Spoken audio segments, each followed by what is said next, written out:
The Tri-Pacer. On the 3rd of October 1957, a brand new PA-22 departed a grass strip in rural Ohio with a private pilot at the controls. He had logged 14 hours on type. The aircraft stalled on base to final at 300 feet and did not recover. Investigators pulled the wreckage apart. They found nothing wrong with the airframe. Nothing. It was the second fatal stall accident involving a Tri-Pacer in that county within 8 months. The aircraft was not broken. The pilot was not reckless. He simply did not understand what the aircraft was about to do, and by the time he did, there was no altitude left to fix it. So the question this video asks is not whether the Tri-Pacer was dangerous. The question is, dangerous to whom and why? But first, here's what you are actually looking at. The Piper PA-22 Tri-Pacer entered production in 1951, derived directly from the PA-20 Pacer, a conventional tailwheel dragger that had itself grown out of the two-place PA-17 Vagabond. The transition to tricycle gear was not an aerodynamic decision, it was a market decision. Piper understood that the post-war flying boom was attracting people with no tailwheel background, buyers who wanted a family aeroplane they could handle without years of stick time. The tricycle undercarriage was the answer, wide stance, fixed with a steerable nose wheel and entirely docile on the ground in normal conditions. The aircraft that resulted was not beautiful by any standard. At 20 feet 6 inches in length with a wingspan of only 29 feet 3 inches and a standing height of 8 feet 4 inches, the Tri-Pacer had a compact, almost boxy presence on the ramp. Pilots and observers alike were blunt about it. The nicknames Flying Milk Stool, Flying Brick, Three-Legged Hog, Slow Pacer followed the aircraft throughout its entire production run and beyond. The PA-20 Pacer, from which it was directly developed, was widely regarded as far more aesthetically resolved.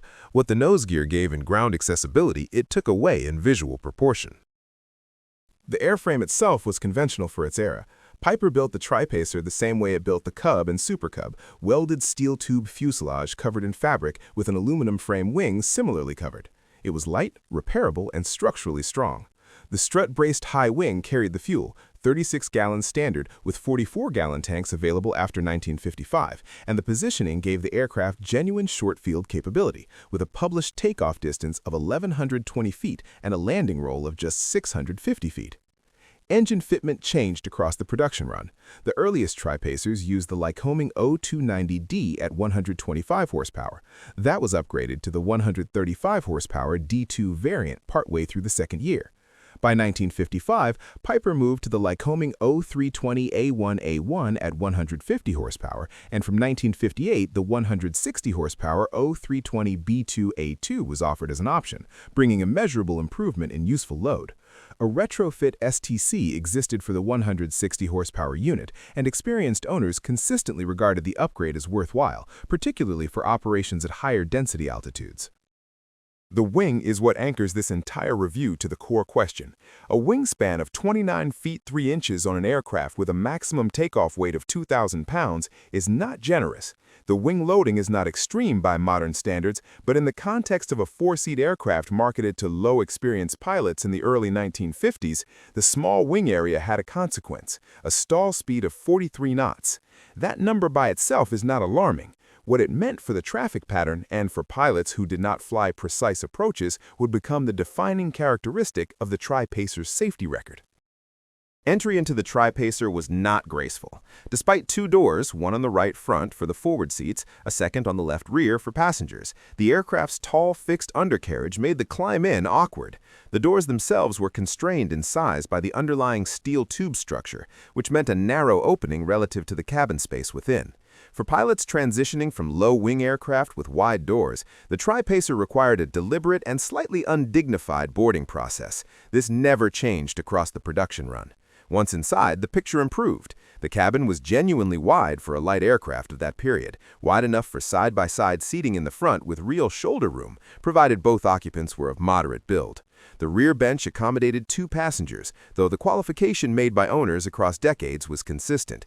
The Tri-Pacer proved the principle that the best 2-seat airplane is a 4-seat airplane with 2 people in it.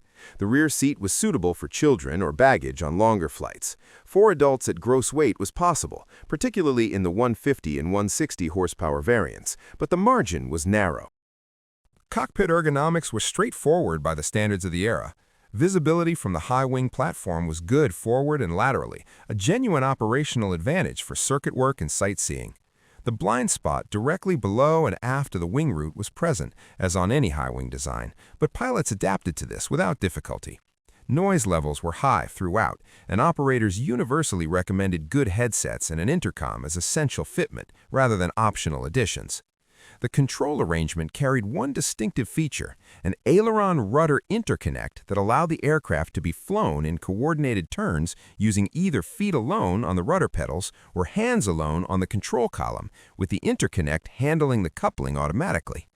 Experienced pilots found the interconnect straightforward to overpower for slips and crosswind corrections. For a low-hour pilot learning to fly, the feature reduced initial workload in normal flight, which was precisely its intent. The instrument panel in standard form was basic VFR, adequate for private operations but with limited real estate for additional avionics. Owners who operated the aircraft over decades steadily upgraded the panel, adding communication and navigation equipment, and by the time the fleet aged into the 1970s and 1980s, many examples had been substantially modernized. The simplicity of the original cockpit also meant that the aircraft was approachable for pilots with limited instrument experience, which again connected directly to the market Piper was targeting. The cockpit did not ask much of the pilot in cruise. What the approach and landing phases asked was a different matter entirely. In cruise, the Tri-Pacer consistently outperformed expectations shaped by its appearance. Published maximum speed was 123 knots, with normal cruise around 116 knots. Real-world owner reports placed actual cruise speeds between 105 and 130 miles per hour, depending on altitude, engine variant, and loading, comparable to the Piper Cherokee and competitive with the early Cessna 172. Fuel burn ran 7 to 9 gallons per hour. With a service ceiling of 16,500 feet and maximum range of 434 nautical miles, it was a genuine cross-country aircraft. Climb was published at 800 feet per minute, achievable in the higher-powered variants from sea-level airports on cool mornings.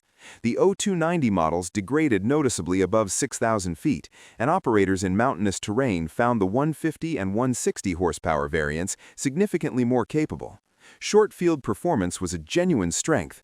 The 650-foot published landing roll was achievable in practice, and the aircraft's steep drag curve made it well-suited to confined strips.